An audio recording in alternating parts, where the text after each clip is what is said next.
A few things about Windows Phone and Windows. Some things to consider as you're designing for both. First of all, form factor and the way that we use these things. First of all, the phone, obviously handheld device. It's something you use on the go a lot. You'll tend to be walking around, sitting, but it's a one-handed device that's usually used as your mobile, hence the mobile phone.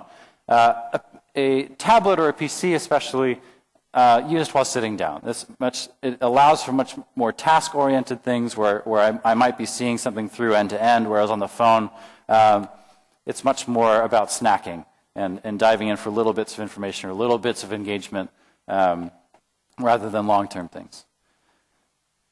Pure ergonomics, a phone is used with one hand, usually with the thumb. Two-finger gestures, even just two-finger gestures require both hands, which tends to be awkward. It's a posture shift, so consider that. And the tablet almost always has to be held with two hands and interacted with two hands. Sheer screen real estate, we have a much smaller screen, and therefore less stuff can be presented to the user, so choose wisely. On the tablet, there's much more screen real estate to explore. Kind of comes back to the snacking thing I said. The phone is much more used for small bits of interaction. The tablet and the PC, much more about productivity and kind of long-term involved tasks. But now the PC with Windows 8 can also be this. So consider which category you're falling in your given tasks. Similarities between the two. Live tiles. We're thrilled that Windows has done live tiles as well. And so the pattern is very similar. We have 3 sizes of live tiles, however, rather than 2. So consider that as well. The app bar is a similar metaphor that we use across the device. For us, the app bar is always present. In Windows, you generally have to swipe unless you have something selected where it pops up automatically. But we both use the same metaphors. Pivots is a common model that we use. On the phone, it's literally a pivot. We move things. On the PC, it tends to be more tabbed, where rather than pivot things, I will tap through like you see here on the store example. The Panorama, which is slightly different, is also very similar. It's a wide window of things that I can pivot through. On the phone, we have speed bumps, so when you pivot over, it will stop for you. It will stop for you again. Windows, and I'm not sure if this is something you can programmatically add, but at least in the store and other places, it's just one window that keeps going without speed bumps. We also cycle in a Panorama. We carousel. So when you get to the end, we start over at the beginning. Windows generally doesn't do that. They go just to the end. Contextual menus are almost identical, which is fantastic. Unique features between the two. We have hardware buttons on the phone, which is to say the back and the search button, and Windows does not. They just have the single home button.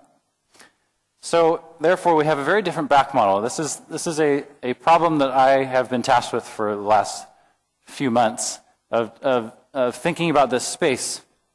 I shouldn't say problem. Issue, a space that I have been worried with. I can't not say worried. I've been thinking about. But in this context specifically, that for Windows, for those of you designing Windows apps, Windows has a software navigation model which is very similar to other platforms, where every app is responsible for their own navigation. Whereas on the phone, we have a universal back button that is described as a time machine, basically. It should literally take you back to where you were before, whether that was in your app or not, or between apps. We find it very convenient to the users. Users love this model. It's very simple, very understandable. And so please consider this, that when you have a design for Windows where you have software navigation, when you come to the phone, consider that users will be using the back button and not your UI for back navigation. So yeah, on the phone, back means back. On the PC, back is usually an up model. We don't have edge swipes on the phone. On the PC, on Windows, you do from all 4 sides. We don't have the split screen view on Windows Phone for obvious reasons. It's a tiny screen, couldn't support two things in a usable way, so we don't have that. We also don't have the charms in the same way that Windows has. So Windows has the charms bar, which has been explained already, and I'm sure you'll get more explanations for it, and we don't have that. Share for us is contextual, so if you have things selected, you get a share button in your app bar, as opposed to a global share, as well as for search. Our hardware search button is for Bing. If you search your app, you will need a search button within your UI to search your own app. We don't have a global search in Windows Phone.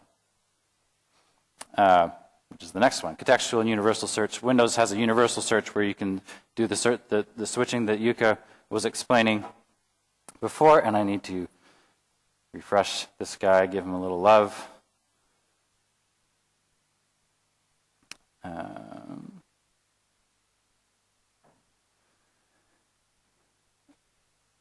Which is a different model.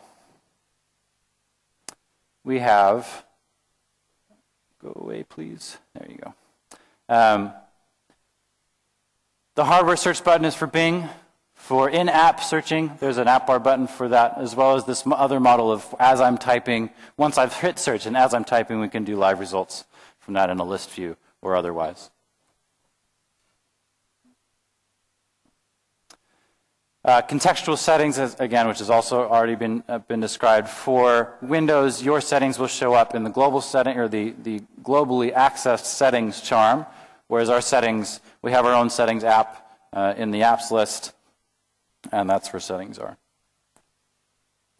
Multi-select model is slightly different for the Windows Phone. Either you invoke multi-select for lists of things you can tap in the gutter.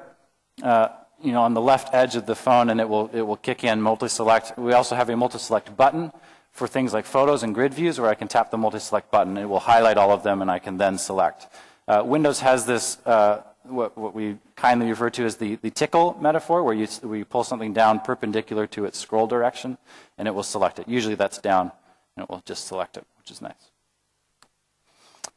Then the scroll direction. We generally scroll up and down with the exception of pivots, and Windows really optimizes for horizontal scrolling as opposed to up and down.